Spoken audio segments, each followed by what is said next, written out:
All right, welcome to the wine cellar. We have news, we have comments, we're going to do some stuff. I don't think we have a theme of the night yet, but we'll figure it out. We're tangential, that's just what the fuck we do. But to start off with, I wanted to cover this particular story. This is on NBCnews.com, and I wanted to cover it because I haven't really seen it getting much traction. Today's what, like the 17th, I think? 16th? The 18th is 18th. almost over. 18th.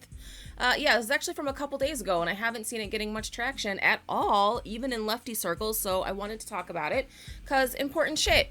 A man in New York was arrested because he wanted to start a racial civil war. Seems like something that maybe we should be talking about, these fucking white domestic terrorists. Alright, a New York man who officials say aimed to carry out a racial civil war was arrested with a second man after they bought guns without serial numbers from undercover agents, according to documents filed in federal court on Wednesday. The men, Joseph Minor, age 29, and Daniel, J-O-U, how would you say that? Joe? Joe? J-O-U? No, Joe. Joe? The fuck? I don't know. It's just fucking. What do they look like? I don't know. They don't have their mugshots up yet. Right now I'm thinking like them. Like, well, what race is he? That's how I'll classify this person. Well, let's see. Let me just Google his name and see the arrest. Do they have mugshots up? Dr. Mo's in the comments section and said, think he might be white. Confirmed. He looks white based on his picture. Like, I would not peg this to be a person of color of any sort. Oh, yeah. So. Yeah, that's a Hutchinson. Hutchinson? No, his name is Joe. Let me scroll back up with my article. Right. So, Joseph Minor, 29, and Daniel Joe, age 40. Like, you're a grown-ass adult, and this is what the fuck you're doing. You're trying to start a civil war. Really? All right. So the men who are from Queens purchased handguns and shotguns that had cleaned off serial numbers, according to documents filed in New York's Eastern District Court. Minor also bought a Ghost AR with a silencer, an assault-style rifle assembled from parts without identifying markings, the documents say. The pair were arrested last Tuesday night. The men, who appeared in court via teleconference, corona, they appeared via teleconference Wednesday. They now face charges of illegal possession of firearms, according to the U.S. Attorney's Office. I mean, yeah, technically they did have illegal firearms, but you think they would charge them for more than that? Because they were trying to start a civil war, like domestic terrorism or something, maybe? The fuck? All right, so court records did not list lawyers for them, and it wasn't clear if they entered a plea during their arraignment Wednesday. Investigators were alerted to Minor after seeing posts on Instagram from last year in which he appraised an attack on a synagogue in Muncie, New York, and posted photos of himself giving a Nazi salute. I'm glad they're fucking telling on themselves. That's all I can say about that. He also allegedly, quote, fantasized about martyring himself in a blaze of glory. Well, you made it far, kid. In another social media post, Minor said he wanted assault weapons and other guns for boogaloo purposes. Have you been hearing that term a lot lately? I've been seeing it a lot lately. Boogaloo? No. Yeah. But Twitter's more active. Yes. So boogaloo is like, they're like sort of like an offshoot of like the white nationalists, like 3%ers and, like those type of people. But they want to start a race war. So they don't just want to, like, have a white ethno-state. They want to, like, go through the process of having a really violent civil war first. And then, whatever. I guess they get to be the fucking heroes or whatever. So he said he wanted guns for boogaloo purposes, according to court documents. Officials say earlier this year, Minor bought body armor emblazoned with Nazi symbols and a tactical helmet. Because you should be able to buy that type of shit online, really. During a meeting Tuesday with an undercover agent in Queens, Minor and Joe bought the cleaned-off guns, as well as a Colt assault rifle with a silencer, more than 200 rounds of ammunition, and high-capacity magazines. So, yeah, I just wanted to cover that, to be like, hey, just so everyone knows what the fuck is going on, because it's really not getting a lot of traction, and I feel like maybe that one should be, All right. What else do we have going on here? I have so many tabs. I have so many choices. I need the McDonald's theme that da da da da da. I'm loving it. A woman in Oklahoma City has shot up a McDonald's. Why the fuck not? Police have identified a single suspect, Gloricio Woody, who was forced out of the restaurant by employees. Reports say Woody re-entered the restaurant and punched an employee who sustained a head injury, and Woody then fired 3 rounds from a handgun inside the restaurant. One employee was hit in the arm, another employee was hit with shrapnel in the neck, and a third employee was hit with shrapnel in the side. All 3 employees were taken to a local hospital with non-life-threatening injuries. Woody was found a few blocks south of the McDonald's and then taken into custody. 2 of the employees of a McDonald's in Southwest Oklahoma... Oh, wait, is this the same? That's fucking weird. All right, so halfway through the story, they have another paragraph that sounds like the intro paragraph. 2 employees of McDonald's in Southwest Oklahoma City were shot and 2 were injured Wednesday evening, according to police. Police say a woman became upset when she learned the dining room was closed for coronavirus precautions. Police say the woman refused to leave and then a physical altercation ensued. Police say the woman left the restaurant but then returned with a gun and fired 3 rounds inside. Police at the scene also said a female employee was assaulted by the suspect and sustained injuries from hitting her head on dining room furniture.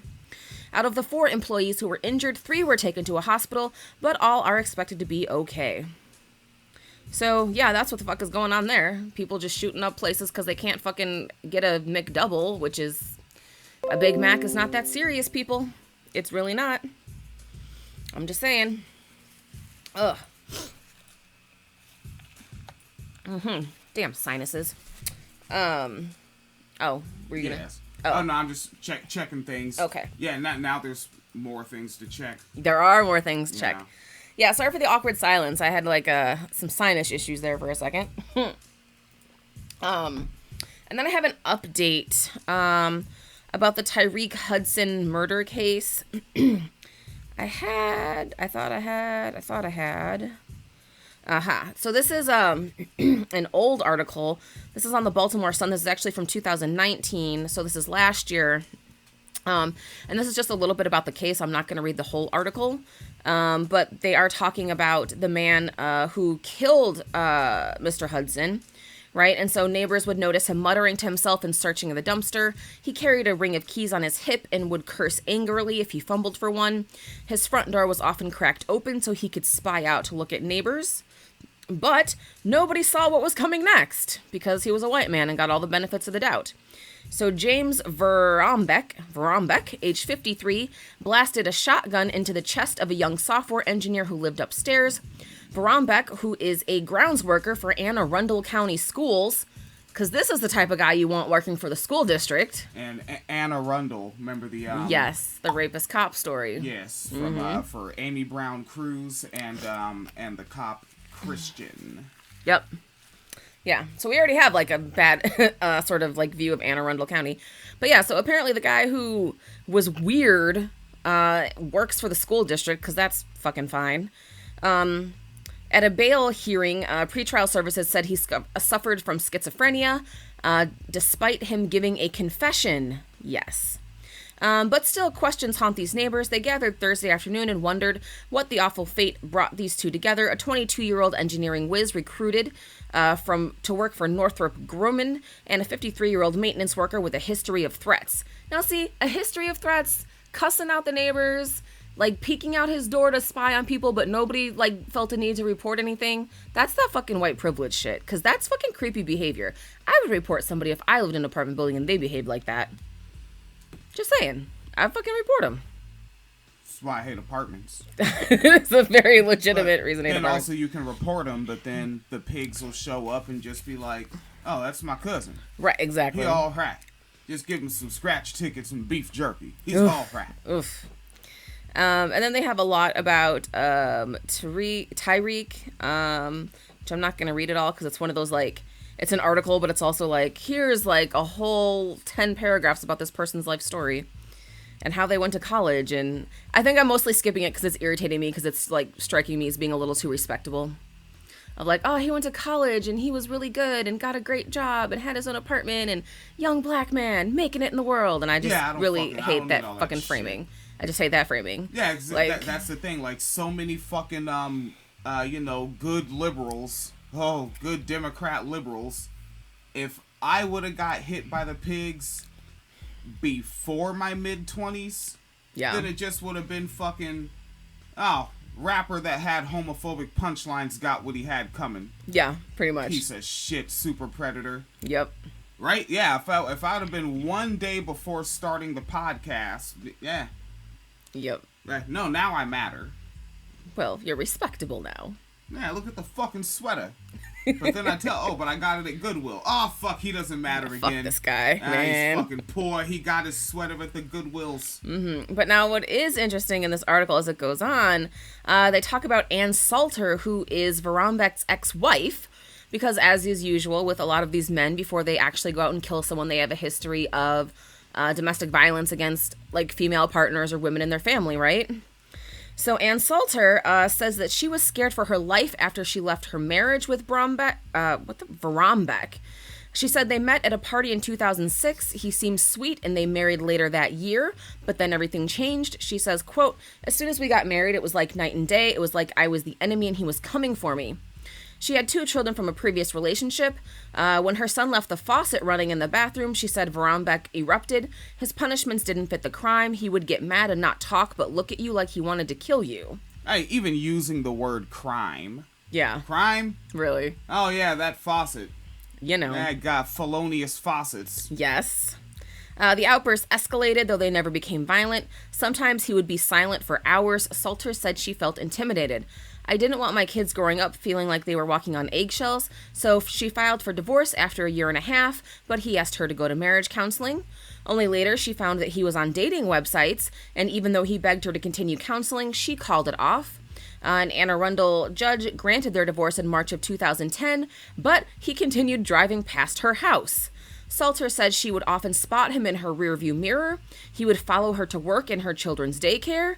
Worried, she headed for a police station. She said, I thought he was going to kill me in front of my kids. A county judge granted her a protective order, but Varambek violated it right away. It was May 2010 when a warrant was issued for his arrest.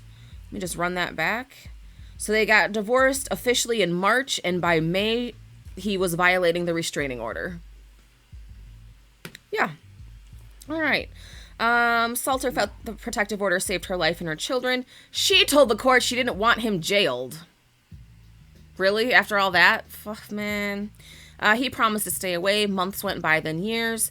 But in February, when Tyreek Hudson was taking out the trash, he noticed someone watching him about 10 a.m. on February 16th. Hudson would describe the encounter in his own request for court protection. When he stepped in the hallway, Varambek was waiting. You knew this day was coming, Varambek told him. You knew what you did. Hudson said to the judge, I didn't... Right, yeah, it's just a white man in the hallway saying you knew this day was coming. Nigga, what the fuck? This nigga watching too many fucking I know what you did last summer. Quit watching movies, white man. He says Varambek drew his thumb across his neck, making a death gesture. Moments afterward, he called 911. Even that, I'm visualizing this shit as you're saying it. Yeah. So they're saying these fucking cheesy late 90s movie lines. Yeah. And then doing the finger across the neck thing. Yes. This is that Warner Brothers motherfucker. Fuck that. Bury that nigga in a Bugs Bunny costume. Fuck that. The same day, Tyreek... Oh, wait. Damn it. It's... Our... Well, bye, YouTube. You're going to get deleted. The same day, Tyreek Hudson filled out papers for a peace order. 3 days later, he walked into a Glen Burnie courtroom for a hearing. The judge was Debbie Patterson Russell, who 2 months earlier had left a bench in Baltimore. Why are there so many extra details? Did we cover Debbie Patterson Russell's name, too? I don't think so. Fuck, that sounds familiar. That sounds really? Yeah, and just dancing it back about 10 minutes, looking at Dr. Mo in the comments section from a previous story, pointed out someone's age, 29, and said everyone wants to pretend it's just boomers who are racist white supremacists. Yep. Shaking my damn head. Yep. As opposed to my darn head. Well, you know. What the fuck? Oh, James Brombeck. Okay. Sorry, I had to scroll back up to find something because there's a sentence in here that doesn't make sense, but scrolling back up didn't help me. All right.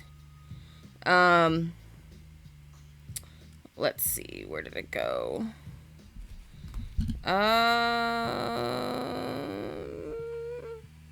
Okay, so, Hudson recounted their tense meeting in the apartment hallway. The judge asked what started this friction. Hudson said, I'm trying to figure it out. This was our first encounter. Varombeck said, Your Honor, I found out he was taping me in my home. He put a hidden camera in my apartment. Why the fuck would... And what? No, what? All right. So the guy who... And then, mind you, this is the guy who killed Hudson, said he put a hidden camera in my home. What? All right. The judge said, how do you know he was watching you? And Varombeck said he would know because he could hear Hudson walking above him in the apartment. Yes, you can sometimes hear the footsteps of the person who lives above you in an apartment. I'm not going to I've been so caught up in engineering, I don't really know the story. Oh. Like, I'll be playing back is this a white man killed a black man? It's a racist murder? Yeah. So this is not the lynching story. No, this is a different one. Before or after? Before. This is from last year. But this is like an update of the... Oh. Yeah. He said, I'm in my apartment. I put on an adult DVD and I hear him walk across the living room. Did he just say adult DVD? Yes, he did. He just had to put that detail in there. He did. Like, now we have to know that. We have to know like, that. Like, after you walked in the room and shook everyone's hand.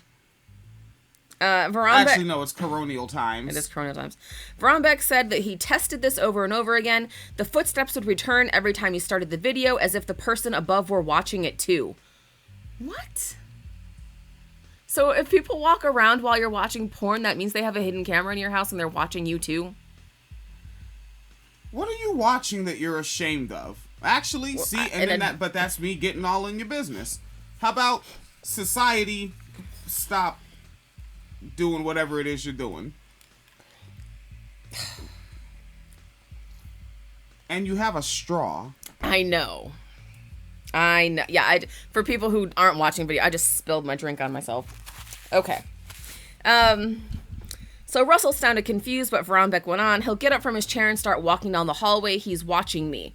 And the judge said, but you've never seen your this video camera? And Varombeck said no. And the judge said, you just kind of infer this because he moves around the apartment? And Varombeck said yes. So, in his request for a peace order, which is like a restraining order, Hudson said he sought protection from stalking, harassment, and threats of violence. But the judge said this requires a pattern of behavior, not a single encounter. Wait, why does he just... Then watch your pornography with your headphones on. And you can hear funny shit, too, when you do that. You can hear them like, yes. We got too much of your leg in the shot. Sorry about that. Like, that shit be in there sometimes. It's fucking hilarious. Use your headphones, you fucking dork. And so she sought to assure Varombeck about what was happening upstairs. Hudson was simply walking around. You're not recording him, are you? She asked Hudson. Hudson replied, no. In 2 months... Hudson would be gunned down in a stairwell before 2 witnesses. And then there was a 10-hour standoff in which police would burst through the walls into Varombeck's apartment, arrest him, and charge him with murder. But in court, Russell had been denied his restraining order. So, yeah, so this is, right, so the white guy who's creepy, he's known to be creepy, he was stalking his ex-wife. Yeah. And then he's randomly came up to a neighbor and said, I know what you're doing. You knew this day would come. Does the finger across the neck thing. I know what you did last summer. I know what you did last virus. And then the judge says, yeah, you don't need a restraining order. And then 2 months later, the dude gets shot in the chest with a shotgun. Huh, you know what? Because you remember SARS? Wasn't that like a certain like mutation of the coronavirus? Yeah. Back in 2003. Yeah. And yeah, someone could say that line to me because like during the SARS times, I was out there battling rappers who didn't have it coming, being mean, hurting feelings, dissing MCs that didn't need to be dissed. I could see someone saying, "I know what you did last virus," and then doing the throat thing at me. Really? And yeah, folks with the Facebook Live video, I do have a separate camera set up for Facebook Live to get a different angle, which kind of puts it on the dark side of my face. By that meaning, there is no light on that side of the room. And but I wanted to make sure that I trigger some misogynist with the Harley Quinn poster up in the background, because holy shit, like misogynists are like one thing I'm noticing in particular, and because I had 11 days off work, I had time, was when I would see an advertisement saying like, oh, you can get the Harley Quinn movie on DVD or the Blu-ray, the comment section was mostly men looking pretty much over 30. Yeah. All talking about how much you just can't stand a movie. And then they try to make their misogyny sound nuanced. It's like, I don't know, I just couldn't get into it. Mm-hmm.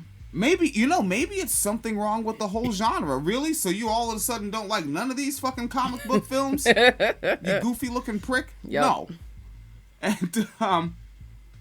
And Dr. Mo, I could feel the energy coming off the screen, said, yes, 11 days, yay.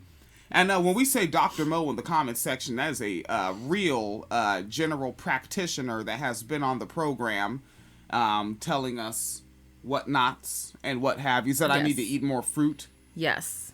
And something I think I'm supposed to get colonoscopized. Oh, yeah, you are supposed to get a colonoscopy, yes. Yeah, pretty soon. Yes. When do they do that? I think 40 is the... Why is it that... See, that's that white man shit. See, because, like, everything be framed around the class-privileged white man. Well, I think that's actually before white men are supposed to get one. Like, black men are supposed to get one sooner because black men are more likely to have prostate cancer than white men. Oh, but there the fuck you go. Yeah. Right? Like, see? And then, but, like, what is midlife crisis? Absolutely has to be 40? Really? Exactly that number? Yes. I mean, Jesus Christ, what is that for, like famous entertainers that fucking peak at 27? Was their midlife crisis 31? Yes. Matter of fact, basically, just follow Eminem's timeline. This is a more realistic white man midlife crisis. Mo Loco said, 40 if risks, 50 if no risks. And Dr. Mo said black men need to be more careful with bowel cancer. Yes. Ah, so I should be eating more broccoli. Probably. And probably get a prostate exam when you're 40. When I'm 40? Yes. If we go to Michigan, as soon as we land in Michigan, just kind of run up in the doctor's office and be like, I don't know what you planned on doing today. You can also do that. But, yeah, you might have to transfer your health insurance and shit over, too. Maybe. Nah, that's fucking whack. Maybe, yeah. Oh, man, let me just go in the doctor's office, just get in there, do a little deep sea diving. You can do it before we leave. Thing out. I got piranhas and stuff in there. It's fucking wild. Piranhas in there? Yes, I do. It's my ass. I can have piranhas in my ass. No. All right, folks. Anyway. Phoenix Calida is problematic. Yes. And is piranha shaming. Yes, I am piranha shaming. And, Dr. Mo said, ways to prevent bowel cancer, yes, to the prostate exam. It's not that bad. Hell, I think that stuff tends to be homophobic men. Yeah. Which is a great deal of us. Yeah. Yeah, where it's just like, I mean, I picked my nose earlier today at some point. I know it. I mean, it's not like I remember, but guaranteed, because I'm almost 40, and that's just something that's never stopped. Yeah. Right? First time I picked my nose, then I remember I was 3, and my biological sister was like, ew, and I was like, yeah, but it's not in there anymore. Oh my God. I've cleared out the situation. So I can pick my nose for damn near 4 decades, but I can't get a fucking licensed, educated professional to go rooting around in my bung tunnel. I think that men are actually, like, I mean, it is the homophobia, but I think they're also, like, scared because there is the prostate there, and, like, I think a lot of men are afraid they're going to get sexually aroused. Because, I mean, that kind of is the male G-spot, you know? Well, fine, that's extra service. I don't think they even make you pay for that. They do not make you pay for that. Yeah, There is not up there, tough guy. There is not an upcharge for the prostate stimulation. Yes. Oh, yeah. Mo says more reefer, less alcohol, and less red meat. You're hating. Dr. Mo said reefer doobies. She did say reefer doobies. Which is how we talk. That's how you talk. I don't say reefer doobies. Why not? Because I say weed. Oh God, that sounds. It sounds bad. Like I think growing up as a kid, like I heard too many uncool adults say weed, and that Jon Stewart scene in Half Baked on weed. Say weed, man. I don't know. Right. Yeah. Anyways, okay. So back to the Tyreek Hudson case. So that was a sort of a background of the case. Now here's the update. The man who shot him is pleading not guilty because at the time of the alleged offense, he was not responsible for criminal conduct due to mental disease or disorder. So basically, he's taking an insanity plea and saying that it's not his fault he shot his neighbor in the chest with a shotgun. Yeah. The fucking the self-induced ableism. Yep. And so they're saying that he's schizophrenic, and so that's like why they're going to go with this defense. But yeah, I tend to think that he still probably knew it was wrong to murder somebody. So yeah, we'll see what happens. All right. Let me go ahead and do a little flip-de-doo here. WineCellarMedia.com. And now I crack this on open. Yes. And I got this one from the folks over there at Fury, Feminist Uprising to Resist Inequality and Exploitation. Mm-hmm. And I have the chat space open to you right there, Fetus Calida. Just so you could see that, just in case.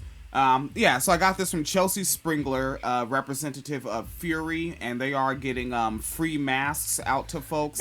Oh shit! And somebody else tagged me in something getting masks out. Oh, okay. I think I was a little too heavily complimented, and but yeah, we'll gotta link up with those folks. It's just that they caught me like right when it was like shower time. Oh, okay. Which can be a lot of my day. All right, so this one comes appears to be coming from PBS, but it's WTTW Chicago. Okay, is that how? Wait, what do those letters stand for? Don't know. but you know that because you grew up here. Yeah, well, because that's like the public station. Like that's what like Mr. Rogers and Sesame Street and shit was on. And then, like, at nighttime, they would have, like, in the afternoon, they have, like, all the cooking shows, like Julia Childs, and then at nighttime, they would have, like, BBC shows, you know? Oh, British Broadcasting Corporation. So it was like some government-funded channel of some sort. Yeah, WTTW Chicago. Okay, socialist TV. Yes. This article's up by Heather Sharon. Mm-hmm.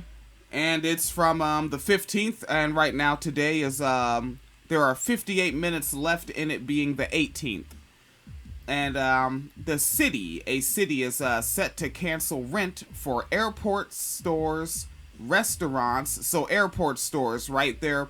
Basically, the airport is the large privately owned space, and then the airport store is the individual small business renting a certain amount of square feet in that space. Mm-hmm. All right. We see this with shopping malls and flea markets, like that person that just has some rugs and candles set up. Like, they're fucking paying to use that little block of space. Right. You know? All right. So that's a rent they pay. So that rent is getting canceled from airport stores. Restaurants, I'm guessing that's also in the airport. It's just they put a comma in the next word.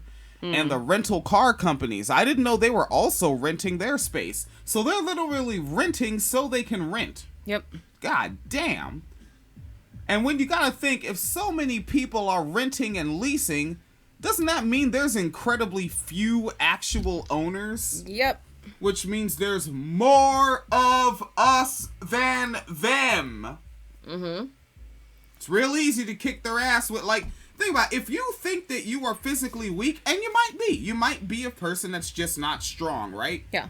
Remember that there's more of us than them. Yes. And, like, hey, I might run up and punch the oppressor 15 times, wear him down. And then if you, over there, who's physically weak and has never kicked an ass before, come in and get a punch in. Come on. I wore him down. Get involved. Tag team. Yeah. Teamwork. All right, makes the dream work. Each their ability and whatnot. Yes, to each their ability. Yeah, my ability was 15 punches. Yours was do whatever you want with the fucker limping around after I, you know. And this is why we keep getting banned from YouTube. Oh, no, that's all satire. This is a parody of Bernie Bros. I can't stand them. Woo. Oh. Bernie Bros. Yeah, wow. We Terrible. didn't have to do the woo at the same time. Fucking Antifa Bernie. Oh. Burn Tifa. Burn Tifa. All right, so this article is by Heather Sharon, and they're talking about the O'Hare International Airport. Yes. And the Midway. I don't know if that's International. Yes. International Airport. And they are deserted right now because folks are like, I don't want to die in the sky. And the airports, they're deserted amid coronavirus pandemic. I know everyone's surprised by that. So the City Council Aviation Committee, I guess you do have to have a committee for that. You do have to have a committee for that. Jesus fucking Christ. But the City Council's Aviation Committee unanimously voted the measure, which the Aviation Commissioner, which is a person you have to have, yes. Jamie Hree, and that spelling of Jamie, to my understanding, looks femme. So, no? I think that could be either. Oh. I've seen that one go either way that way. Oh, that Jamie is, so that's non-binary spelling. Yes. Okay, so we don't know if we have, to our understanding, femme representation in leadership or not here. It is a blue state, so as long as it's corporate, everybody can be a sellout. Jamie Rhee, said this was needed to help businesses that were not eligible for federal help. Oh, that's what the fuck I was talking about. Appears to be a cis woman. Okay, so Jamie Rhee, R-H-E-E? Yes. Yes. All right, Jamie Rhee, cis woman representing. And, yeah, this is what I was talking about. Like, fucking, like, the states that have the budget, take care of your fucking state residents. Yeah. Like, don't wait for the fucking Fed. Fuck them. And then after you take care of your state residents, fucking bombard. Call MSNBC. Call CNN. Tweet at them. And brag about it. Brag on it. Mm-hmm. I'll go on it.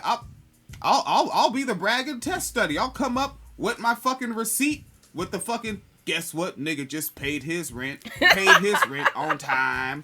Because I live in a blue state, unlike y'all niggas with y'all freedom. You know, like, yes. Fuck them. Like, because the red states can't fucking do it.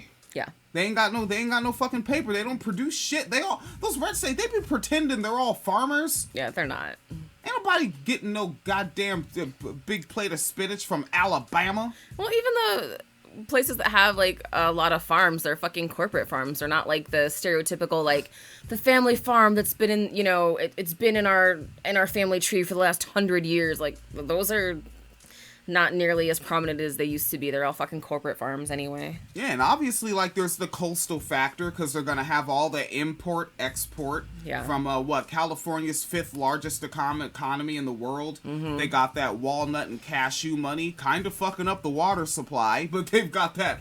I said walnut and cashew money. Yes. They've got, obviously, the Hollywood money. Yeah. Right? The travel, because people don't just... There's so many places in California that I guarantee you people just travel to just to go there, right? I mean, Los Angeles, San Francisco. That's what kind of like Napa Valley's known for, wine country. Shit. People go on those fucking wine tours and shit. Yeah. California's fucking ballin'. Oregon has import-export, and then Washington State, big-time import-export, and then we got Canada right there. We're trading shit with them, and we can... I don't know if they can legally trade the reefer yet. No, because it's still federal Schedule 1. Yeah, man, fucking... and then look at the exact same thing up and down the East Coast. Yep. Texas... I don't know what the fuck they're making out in Texas. Oil. Oh, Texas got oil money. But Texas ain't gonna take care of their... Because Texas, their culture is too bootlicker of a culture. Yeah. Yeah, like, they can actually they'll actually turn to their residents and be like, y'all don't want this money because y'all love work. Hell yeah, we does, massa. That's how the white people out there talk. They're fucking bootlickers. Sure that it is. It's and a of fact. course, Chicago's right on the Great Lakes, so they have their own import-export thing going on. No shit. Yeah. See? Yeah, that's actually why we have one of the best aquariums in the country. Oh. Yeah, because they just put they literally ship the animals in on the water. So fucking, yeah, like, Yeah. I mean, this here is just city council. Now, state senate. Get on it. Yes. Let's see. So they advanced the measure. The measure, which is scheduled to be approved Wednesday. And this was on the 15th. Oh, damn. So that's coming up, right? Tomorrow's Tuesday, the 9th. So on the 20th, it should be approved, up and running. Okay. And it will include relief for advertising companies. God damn! Is there anything more capitalism than fucking government relief for adver-fucking-tizing companies? Who else is going to tell consumers what they want to buy? Holy shit. We have to tell consumers what they want to buy. Oh, and welcome to the 1996 Telecommunications Act, Clear Channel.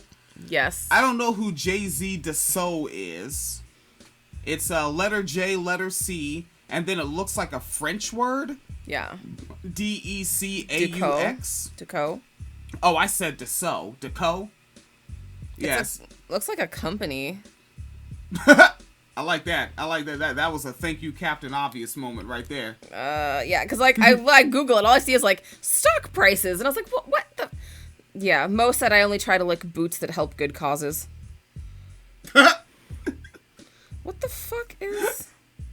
And what this Boingo Wireless? I don't know who the fuck. Oh, it's a French advertising company. There you go. Jesus Christ. So they said advertising companies. Wait, does Clear Channel count as one? I thought Clear Channel was radio. Yeah, I thought so too. But I guess the radio can advertise. Well, do they probably buy ads on Clear Channel? JC do so, or however the fuck you say it. Okay, and then the Boingo Wireless, which provides internet service at O'Hare and Midway. Businesses that accept the help would have to agree not to fire any of their employees. And that was a statement delivered directly and unequivocally by Jamie Rhee. And also adding that she would personally hold the companies responsible for complying with the requirement. And in addition to the 2-month rent waiver for stores and restaurants inside the terminals, businesses would not have to pay the city rent based on a percentage of their sales or a minimum amount based on their receipts from the previous year, whichever is greater. All right, now bail out the people. No. Bail the shit out of the people. And stop making us produce stuff that doesn't matter. All right, folks? I just spent 8 fucking hours. Oh, wait, no. Today was a 9-hour day. Yeah, it's Monday. Monday's a 9. Mm-hmm. Making sure that for Halloween... There's plenty of Sour Patch Kids. Yes. All right, let's see. I had 3 machines running on my side of the room. 2 of them at 80 a minute. So that's 160 a minute. And then the other one is 75 a minute. So it's basically take the 240 and subtract 5. 235 pouches of 15 grams of Sour Patch Kids a minute for 8 hours. Sometimes stopping to make machine modifications. And for Halloween, this is the essential work. This is why I kind of chuckle at that essential worker shit. Yeah. We don't need that. I believe it or not, folks, I was once a child. I didn't even want Sour Patch. What kind of shitty ass gaslighting product is that? Oh, it's candy. Awesome. What the fuck? It's called Sour Patch. Yeah, that's how I learned the word sour. Not a good experience, miscolored ma'am. You hate lemon heads too? Fuck the damn yeah. But then there's this part. The older kids, the older and wiser, 7-year-old, they say, oh no, you gotta get through that part to get to the sweet part. Yeah, you do. So you get another one, and you tough it out, and then you get there, and it's like, candy shouldn't be like this.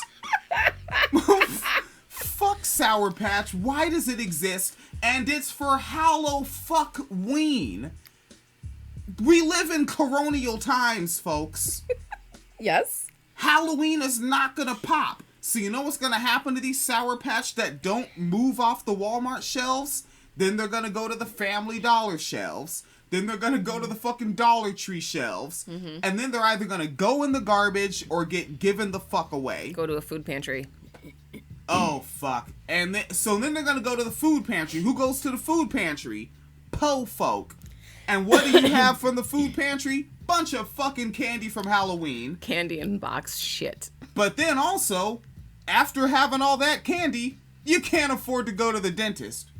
Yep. And then when your teeth look like that, society takes you less serious, harder to get a job, harder to get a promotion, and then your offspring that you eventually have, because you can't get an abortion either. Nope. Fuck that.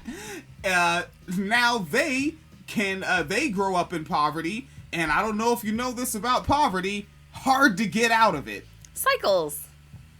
Yep. Capitalism. Where do I get on this shit? That's right. They're canceling rent for corporations. Yeah. Yeah, there we go. This is why I end up only doing like 3 stories. Yes. And so we continue on with the article by Heather Sharon for PBS Chicago, you said. Yes, WTTW Chicago. For WTTW Chicago. Mm-hmm. Continuing forward, in addition to the 2-month rent waiver, based on those payments would be deferred.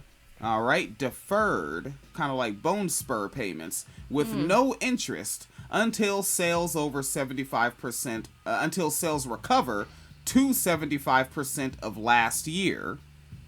Nice. Yeah, that seems that looks legit to you. I would like a rent deferral for working class people. Hey.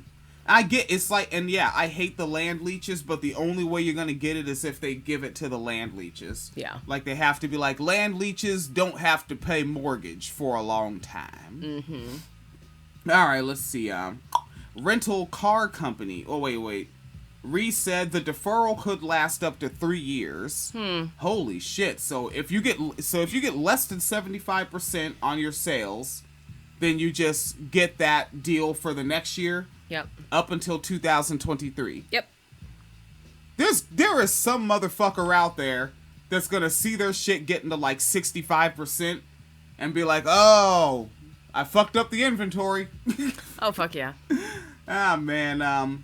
Rental car companies at the O'Hare and Midway Internash airports would not pay the city-based rent for 3 months, which would be retroactive to April and run through June. Retroactive, that means you got to pay the back money? No, it would apply for you don't have to pay from April through June. Like, you would get refunded if you paid April. Oh, no shit. Yeah. Fuck the damn. All right. Sales at O'Hare are running at approximately 30% of normal operations and 10% at Midway. These are the 2 airports, folks. Midway saw a number of flights canceled after a cluster of cases of the coronavirus at the control tower in the early days of the pandemic. Said the volume of travelers at the O'Hare and Midway Airport has increased during the past several weeks, a signal that sales could rebound once stay-at-home orders are lifted. And hopping to the end of Heather Sharon, who you can see on the Twitter at Heather Sharon. Let me check that.